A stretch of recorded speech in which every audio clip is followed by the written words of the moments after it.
This channel does not promote any violent, harmful, or illegal activities. All content provided by this channel is meant for an educational purpose only. Top quality और consistent performance के लिए सिर्फ silver pump नाम याद रखना। College খুললো 11 দিন পর কসবা ল কলেজ আর মানতে হবে একাধিক নিয়ম এগুলো বলে দেওয়া হয়েছে। বিনা কারণে কলেজে ঢোকায় নিষেধাজ্ঞা জারি করেছে।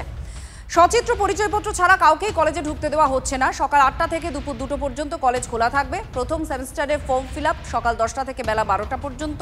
আর চতুর্থ, ষষ্ঠ আর অষ্টম সেমিস্টারে পড়ুয়ারা কলেজে আসবেন আলাদা আলাদা দিনে। কলেজ খুলছে, কি কি নতুন বিধিনিষেধ আপনারা জারি করলেন? আজকে কারা কারা আসবে ম্যাডাম? হ্যাঁ, নিরাপত্তার বিষয়টা আপনি কতটা কঠোরভাবে দেখছেন? ওই নোটিশে একটা দেখা যে নিরাপত্তারক্ষী কলেজ বন্ধ করে চলে যাবে, মানে সেটা কটার পর এবং তারপরে কি কেউ থাকবে না? ভালো মানুষটা আমি তৈরি করতে পারছি না, এই জন্য আমার বিবেক দর্শনে আমি এই ঘটনাটাই মর্মাহত। আমার একজন প্রফেসর হিসেবে নিজেকে কোথাও একটা গিয়ে ব্যর্থ মনে হয়েছে। That's it. কারণ আমিও পার্ট অফ দিস সিস্টেম। শুনতো না বলেই তো আজকে কনসিকুয়েন্সেস। আর অবশেষে খুলছে সাউথ ক্যালকাটা ল কলেজ। গণধর্ষণের ঘটনার পর নিরাপত্তা বাড়ানো হয়েছে কলেজে। প্রচুর পরিমাণে পুলিশ মোতায়েন করা হয়েছে আর সেই সঙ্গে একাধিক নিয়ম চালু হয়েছে। কিন্তু তারপরেও বাবা মায়েরা নিশ্চিন্ত হতে পারছেন কে? সকাল থেকে অনেক পড়ুয়ার সঙ্গে তাদের মা বাবারাও কলেজে এসেছেন, বাইরে দাঁড়িয়েও আছেন। কলেজে যাতে পরিষ্কার থাকে, দুর্নীতিমুক্ত থাকে, এরকম ভালো জানে পরিষ্কার থাকে, সেটাই আমরা চাই। এখন তো ওকে একা পাঠানো যাবে না, এই পরিস্থিতিতে একা পাঠানো যাবে না। একটা আতঙ্কের ভাব আছে না, চিন্তার বিষয় থাকবে যে ছেলে যাচ্ছে, কোথা থেকে কী হবে বোঝা মুশকিল না। আমি কার উপর ভরসা করবো? ভরসা করা তো মুশকিল হয়ে যাচ্ছে না। যাবত তো ভুগছি, একা কী করে ছাড়বো বল না? কার ভরসা ছাড়বো? কার ভরসা ছাড়া যাবে? যতক্ষণ কলেজ থাকবে ততক্ষণ টেনশন থাকবে আমাদের। সিকিউরিটিও কিছু করার নেই, সিকিউরিটি সেভাবে রাখতে পারবে না। ইউনিয়ন যেখানটা এত ইউনিয়নবাজি হচ্ছে সেখানটা কী করে? এখানে কি ইউনিয়নবাজি হতো বলেই তো আজ জিনিসগুলো হয়েছে না, নাহলে এই জিনিসটা এত বড় ঘটনাটা ঘটবে কেন?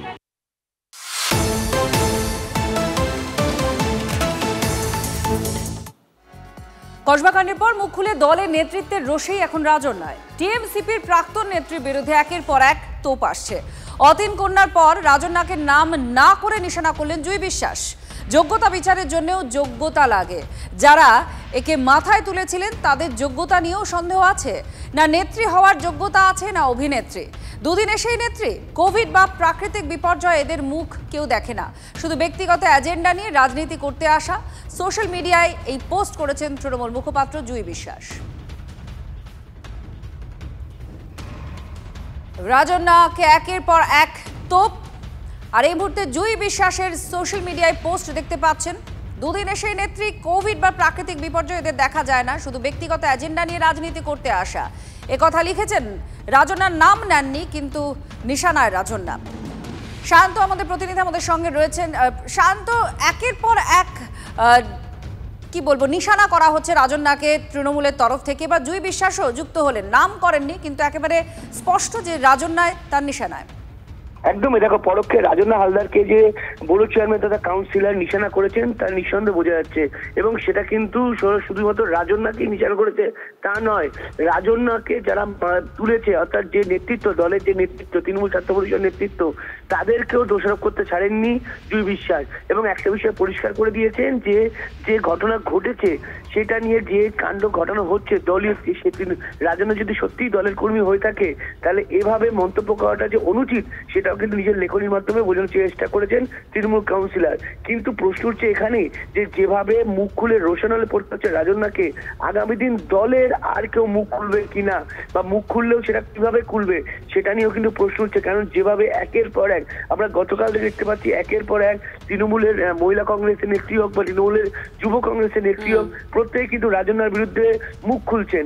এবং এই জায়গায় দাঁড়িয়ে কিন্তু আগামী দিন থেকে এই ধরনের ঘটনা ঘটলে কোনো তৃণমূলের কর্মী হোক বা সমর্থক হোক বা ইউনিয়নের কারো প্রতি অত্যাচার হয় তাহলে কিন্তু তারা মুখ খুলতে ভয় পাবেন। কারণ এভাবে যদি প্রত্যেককে রোশান হলে পড়তে হোক, সোশ্যাল মিডিয়ায় হোক বা সরাসরি বক্তব্যই হোক, সব মিলিয়ে কিন্তু তৃণমূলের অন্দরে যে যথেষ্ট অস্বস্তি তৈরি হচ্ছে রাজন্যার বক্তব্য ঘিরে, তা কিন্তু এই ধরনের মন্তব্য শুভকীর থেকেই প্রমাণিত।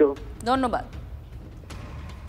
জয় বিশ্বাসের সোশ্যাল মিডিয়া পোস্ট আপনারা দেখতে পাচ্ছেন, নাম নেননি রাজন্যার, কিন্তু নিশানা যে রাজন্যা সেটা স্পষ্ট। কারণ রাজন্যা সম্পর্কে তিনি লিখছেন যে দুদিন এসেই কি নেত্রী হওয়া যায়, এমনকি তিনি উল্লেখ করছেন নেত্রী হিসেবে তাকে যারা তুলে ধরেছিলেন, মাথায় তুলে ধরেছিলেন, তাদের যোগ্যতা নিয়েও সন্দেহ আছে। না নেত্রী হওয়ার যোগ্যতা আছে, না অভিনেত্রী। রাজন্যা নেত্রী ছিলেন, টিএমসিপি সাসপেন্ড করা হয়েছে তাকে, তার সঙ্গে সঙ্গে তিনি অভিনয়ও করেছিলেন, জানিয়ে তুমুল বিতর্ক তৈরি হয়েছিল। আর এখানে জয় বিশ্বাস তিনি লিখছেন দুদিন এসেই নেত্রী, কোভিড বা প্রাকৃতিক বিপর্যয় এদের মুখ কেউ দেখে না, শুধু ব্যক্তিগত এজেন্ডা নিয়ে রাজনীতি করতে আসা। সোশ্যাল মিডিয়ায় এই পোস্ট করেছেন তৃণমূল মুখপাত্র জয় বিশ্বাস। আর একের পর এক তো প্রিয়দর্শিনী ঘোষ, অতীন ঘোষের কন্যা, তিনি রাজন্যাকে নিশানা করেছিলেন। এবার জয় বিশ্বাস, এই মুহূর্তে জয় বিশ্বাস আমাদের সঙ্গে ফোনে রয়েছেন। জয়দি, আপনি সোশ্যাল মিডিয়ায় যেটা লিখেছেন এটা রাজন্যাকে নিয়েই লিখেছেন তো? ঘটনাটি আমি লাস্ট 3-4 দিন ধরে বিভিন্ন টিভির পর্দায় দেখছি, এবং দলের একজন কর্মী এবং জনপ্রতিনিধি হিসেবে এটা খুবই দুঃখজনক মনে হয়েছে আমার। যদি কোনো মহিলার সঙ্গে এরকম ঘটনা ঘটে তাহলে সে এতদিন চুপ করেছিলেন কেন? তিনি তো একটা পড়াশোনা জানা মহিলা, টিএমসিপির নেত্রী বলছেন নিজেকে। সে নিজেকে যদি প্রোটেক্ট না করতে পারেন তাহলে তিনি বাকি দেশের মানুষের, দেশের মেয়েদের কি করে রক্ষা করবেন? প্রশ্ন এক। এতদিন চুপ করে থাকার কারণ বোধগম্য হচ্ছে না। দ্বিতীয় কথা হচ্ছে, ভারতবর্ষে একটি আইন রয়েছে, মহিলাদের, আমরা যারা কর্পোরেট থেকে এসেছি বা বিভিন্ন চাকরি বাকরি করে এসেছি, আমরা জানি যে মহিলাদের যৌন হেনস্থা যদি করে কেউ ওয়ার্কিং প্লেসে, তাহলে তার বিরুদ্ধে কিন্তু দেশে কঠোর আইন রয়েছে। সেখানে উনি দলের কোনো নেতৃত্বকে কেন চিঠি দিয়ে জানাননি ওনার সঙ্গে এমন ঘটনা ঘটেছে, বা কোনো আইনি পদক্ষেপ কেন নেননি, এগুলো নিয়ে সত্যি সংশয় রয়েছে। যদি একটু জানতে চাইবো এই সংশয়টা আপনার তৈরি হয়েছে কেন? অনেকেই তো অনেকে পরে মুখ খোলেন, দেখা যায়, কেন আপনার মনে এই সংশয়টা তৈরি হয়েছে? একটা সময় আছে, মানুষ, একটি মেয়ে যদি সে একদম গ্রামে থাকেন, অনেক লজ্জা পান, অনেক সময় অনেক ভয় ভীতির কারণে অনেকে মুখ খুলতে চান না, এটা ঘটনা। কিন্তু সেখানে 2 দিন 3 দিন 1 সপ্তাহ 10 দিন ভাবার জন্য সময় নিতে পারেন। কিন্তু এত বছর পর একটা ঘটনা ওনার মনে হলো, আর এত বছরে উনি কোনো স্টেপ নিলেন না, এটাই ভীষণই আশ্চর্যজনক। আপনার কি মনে হয় এটা কোনো পরিকল্পনা? দেখুন, আমি বলতে পারবো না, সবটাই তদন্ত হোক, তদন্ত হলে উঠে আসবে। তবে যদি উনি এটা করে থাকেন, উনি যদি টেস্ট করে থাকেন, ওনার অনেক আগেই দলকে জানানো উচিত ছিল বলে আমার মনে হয়। আর যদি উনি আইনি পদক্ষেপ গ্রহণ করতে পারতেন, দলে যদি কোনো ব্যবস্থা না হতো, উনি তো কোনোটাই করেননি। সুতরাং এক্ষেত্রে কি হয়েছে সেটা তো বোঝা যাচ্ছে না। অ্যাকচুয়ালি কোনো প্রমাণ নেই, কোনো প্রমাণ ছাড়া এইভাবে হাওয়াতে ভাসিয়ে ভাসিয়ে কথা বলা যায় না। যদি কারোর বিরুদ্ধে কোনো নির্দিষ্ট অভিযোগ ওনার থাকে, উনি বলুক, সেই নামগুলো বলুক, সেই প্রমাণগুলো উনি দিক, তাহলে নিশ্চয়ই আইনি পদক্ষেপ না হবে, বা দলের পক্ষ থেকেও নিশ্চয়ই পদক্ষেপ না হবে বলে আমি মনে করি। ধন্যবাদ জয়দি। আপনারা শুনছিলেন জয় বিশ্বাসের একদিকে সোশ্যাল মিডিয়া পোস্ট, এবং পরিষ্কার জয় বিশ্বাস আমাদের জানিয়ে দিলেন রাজন্যার জন্যই তার এই পোস্ট, তার মনে সংশয় আছে রাজন্যার আজকে মুখ খোলার জন্য। গতকাল প্রিয়দর্শিনী ঘোষ, অর্থাৎ ডেপুটি মেয়র অতীন ঘোষের কন্যা প্রিয়দর্শিনী, তিনি কি বলেছিলেন সেটাও আপনাদের শোনাবো। সেখানেও তার প্রশ্ন ছিল যে এতদিন চুপ করে কেন বসে আছেন, দলকে কেন আগে জানায়নি রাজন্যা, প্রশাসনকে কেন জানায়নি, দল বা প্রশাসনের কাছে না গিয়ে মিডিয়ায় কথা বলে মুখ হওয়ার চেষ্টা করছে কেন, রাজন্যার ভূমিকা নিয়ে প্রশ্ন তুলেছিলেন যুব তৃণমূল কংগ্রেসের নেত্রী প্রিয়দর্শিনী ঘোষ। মনোজিতের বিরুদ্ধে এআই এর কারিকুরিতে তৈরি করা নগ্ন ছবি ছড়ানোর অভিযোগ তোলেন রাজন্যা। তৃণমূলে এমন অনেক মনোজিত রয়েছে, অভিযোগ তুলেছিলেন সাসপেন্ডেড টিএমসিপি নেত্রী রাজন্যা। ভয়ানক অভিযোগ, এবং যে বা যারা, যদি এটা হয়ে থাকে, যে বা যারা এই কাজ করেছে তাদের দৃষ্টান্তমূলক শাস্তি হওয়া উচিত।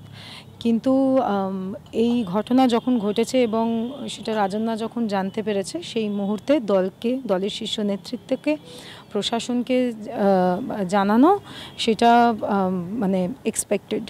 কিন্তু সেটা যদি না হয়ে থাকে, তাহলে এইসব কাজ যখন রিপোর্টেড হয় না, বা কোনো নির্দিষ্ট কারণে রিপোর্ট করা হয় না, বা এই ক্ষেত্রে হয়নি, তার মানে কিন্তু পরোক্ষভাবে সেই কাজকে, সেই কুকীর্তিকে বৈধতা দেওয়া। রাজন্না এই প্রতিক্রিয়ায় জানিয়েছিলেন যে ইমিডিয়েট সিনিয়রদের তিনি জানিয়েছিলেন, কাজ না হওয়ায় উচ্চ নেতৃত্বের কাছে অভিযোগ করেছেন, দল ব্যবস্থা নেবে বলে আশাবাদী রাজন্না। আমি তখন কেন বলিনি, এখন কেন বলছি, বক্তব্যটা আমি বলেছি দলকে। আমার কাছে দল মানে অভিষেক বন্দ্যোপাধ্যায়, মমতা বন্দ্যোপাধ্যায়। আমি আশা রাখছি রিকুদির কাছেও দল মানে অভিষেক বন্দ্যোপাধ্যায়, মমতা বন্দ্যোপাধ্যায় হওয়াই উচিত। অনেক মেয়েরা রয়েছে যাদের সম্ভ্রম নিয়ে এরকম প্রশ্ন উঠেছে, তারা আমাকে জানিয়েছে, আমি তাদের প্রত্যেকের ভয়েস হিসাবে আজকে এটা বলছি। এরকম বক্তব্য না যে আমি একার কথা বলছি, আমি আমার ইমিডিয়েট অথরিটিকে জানিয়েছিলাম, কিন্তু তারপরেও কোনো পদক্ষেপ হয়নি। শুভবুদ্ধির উদয় আমার হয়ে গেছে বলেই না রিকুদি আজকে আমি এই কথাটা বলতে পারছি। আর তোমরা আজকে এই কথার বিরোধিতা করছো, একবারও এটা বলছো না যে মনোজিৎ মিশ্রের মতো ধর্ষকদের দল থেকে তাড়িয়ে দেওয়া উচিত, বহিষ্কার করা উচিত। হঠাৎ নেতা নেত্রী হলে এরকমই হয়, তৃণমূল এরকমই, এটা মেলার মতো, যে ইচ্ছে আসছে, যে যা ইচ্ছে করছে, এদের সামলাতেই মমতা বন্দ্যোপাধ্যায় ব্যস্ত, প্রশাসন কোথায় কেউ জানে না, এই কটাক্ষ দিলীপ ঘোষের। হঠাৎ নেতা হলে, হঠাৎ নেত্রী হলে এরকম হয়। আর তারপরে টিএমসি তো এরকমই, ওটা মোটামুটি একটা মেলার মতো, যে ইচ্ছা যাচ্ছে, যে ইচ্ছা আসছে, যে যা ইচ্ছা করছে। এদের সামলাতে গিয়ে মমতা ব্যানার্জি ব্যতিব্যস্ত, প্রশাসন কোথায় কেউ জানে না।